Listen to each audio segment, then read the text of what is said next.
안녕하세요 여러분, 황금우측 부동산의 미빅입니다. 2025년 10월 15일 서울과 일부 경기 지역이 투기과열지구로 지정이 되었습니다. 여러분이 살고 있는 지역에서 청약 혹은 분양권 매수를 준비하고 계신 분이 있다면 규제지역으로 바뀌었을 때의 분양권과 이 청약 관련된 사항들을 한번 확인해 보셨을까요? 아직 확인해 보지 않으셨다면 오늘의 영상 시청은 필수입니다. 규제지역으로 지정이 되면 청약 조건부터 분양권 전매, 중도금 대출까지 이 모든 것이 달라지는데요. 이 모르고 청약 넣었다가 당첨되지도 않고 당첨이 되더라도 자금 객이 꼬여서 더 큰일이 날 수가 있거든요.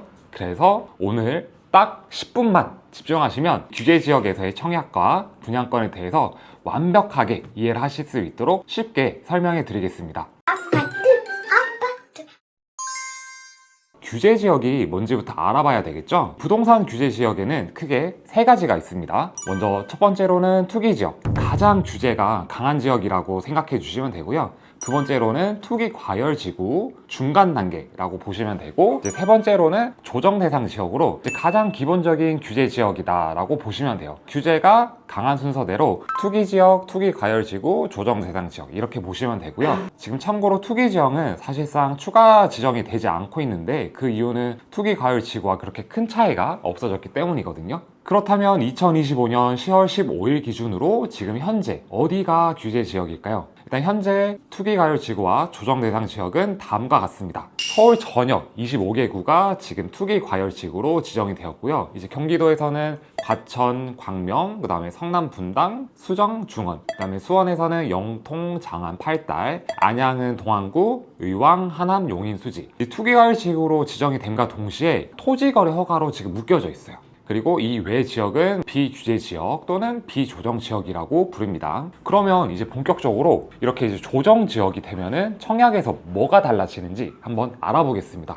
먼저 첫 번째, 청약 1순위 조건. 비규제 지역 같은 경우는 청약통장 가입 기간이 1년만 지나도 우리가 청약 1순위 조건으로 신청을 할 수가 있거든요. 그런데 조정 대상 지역과 투기과열 지구에서는 가입 기간이 2년 이상 필요하고요. 2년 이상뿐만 아니라 2년 이상 그 해당 지역에서 거주까지도 해야 되는 조건이 추가로 생깁니다. 투기과열 지구의 1순위 청약일은 이 해당 지역과 기타 지역으로 이렇게 두 개로 분리가 되거든요. 비규제 지역은 1순위 청약을 하루 한날에 다 받는데 이 투기과열 지구부터는 1순위지만 해당 지역, 기타 지역 이렇게 분리해서 이틀간 1순위 접수를 받게 되고요. 해당 지역 거주자 우선 배정이라고 해서 이제 당해 거주자 분들한테 우선적으로 배정해 주는 게 있는데, 이거는 투기과열 지구가 되어도 비조정 지역과 동일하게 적용이 되고요. 이 해당 지역 거주자들, 즉 당해 조건에 부합하는 분들에게는 여전히 청약 당첨의 기회가 가장 우선적으로 돌아갑니다. 비규제 지역은 2주택자도 이렇게 청약을 넣을 수가 있지만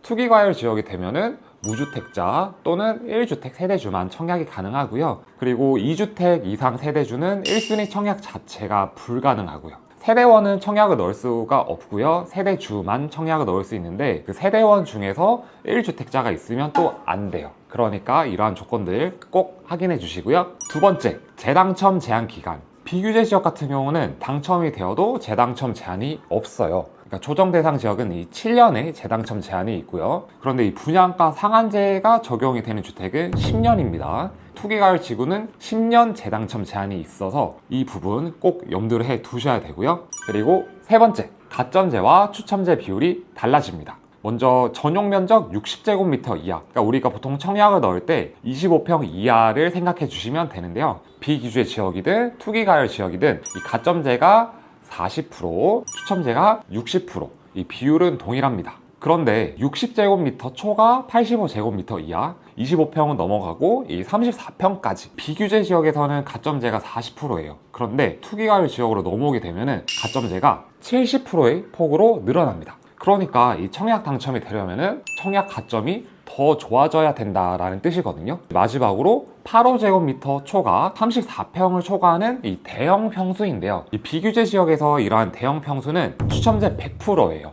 하지만 투기과열 지역에서는 가점제 80%, 추첨제 20% 이렇게 바뀌게 되어서 확실히 이 추첨제의 비율이 줄어들고 가점이 낮은 저가점자 분들에게는 투기과열 지구 이상에서는 뭔가 좀 청약 당첨이 힘들어지게 되는 구조라고 보시면 될 것 같아요. 그리고 네 번째, 중도금 대출, 투기가을 지구의 LTV가 이 40%이기 때문에 비규제 지역이면 중도금 대출을 이제 분양가의 60%까지 풀로 다 받을 수가 있거든요. 분양가의 60% 정도를 우리가 중도금으로 내고 이 투기가을 지구는 LTV가 40%이기 때문에 40%를 뺀 나머지 20%는 잔압을 해야 된다라는 거죠. 그러니까 이 잔압해야 되는 차수는 중도금 대출을 받을 때 뭐 1회차, 2회차가 될 수도 있고요. 마지막 남은 5회차나 6회차가 될 수도 있는데 이제 이 부분은 분양을 받으실 아파트 단지마다 다른 부분이니까 여러분들 꼭 확인해 보셔야 되고요. 그리고 이제 특히나 이 분양권을 매수하시는 분들은 중도금 대출을 승계를 받아야 됩니다. 기존에 원분양자는 중도금 대출 받을 당시에 비규제 지역이어서 60%를 받는다고 해도 투기과열 지구로 바뀐 이후에 분양권을 매수를 해서 중도금 대출을 승계를 받으시는 분들은 이 60%를 다 승계 받지 못하시고요. 이 중에 40%만 승계를 받을 수가 있습니다.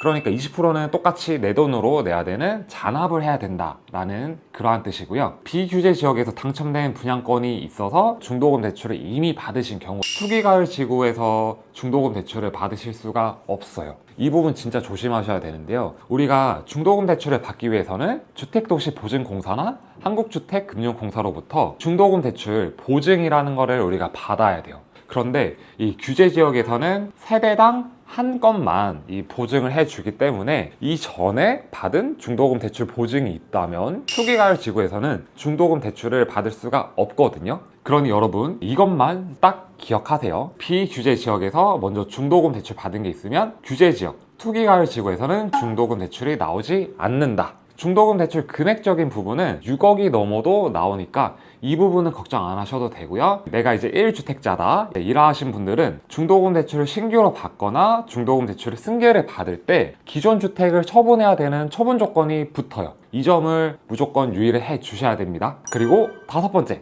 잔금 대출 부분입니다. 이제 우리가 중도금 대출을 알아봤으니 이 잔금 대출 부분에 대해서도 한번 알아봐야 되겠죠? 아쉽게도 이 잔금 대출의 경우는 이 주택가액에 따라서 2억부터 6억까지 대출을 받을 수가 있는데요. 15억 이하는 최대 6억, 15억 초과 25억 이하는 4억, 20억 초과는 2억 이렇게만 우리가 잔금 대출을 받을 수가 있는데요. 그러니 중도금 대출은 6억 이상 이렇게 받는다고 쳐도 잔금 대출은 6억보다 이제 줄어드는 경우가 생길 수도 있으니 여러분들 이 잔금 대출까지 자금 계획을 꼼꼼하게 꼭 세워두셔야 됩니다. 6번째, 전매 제한 기간입니다. 앞으로 수도권 규제 지역에서는 분양권 전매가 당첨자 발표일로부터 3년간 금지가 됩니다. 반면에 수도권 비규제 지역은 당첨자 발표일로부터 1년간 이제 전매가 금지인데요. 이제 이 기간이 3년으로 늘어나게 된 거죠. 당첨자 발표일 후에 이 3년 안에 입주하는 곳들은 실입주를 해야 된다고 이제는 보셔야 되고요. 이미 비조정 지역일 때 내가 분양을 받아놨는데 이 지역들이 이제 투기가을 지구로 바뀌었죠. 이렇게 되었을 때 분양을 받은 사람들의 전매는 어떻게 될까요?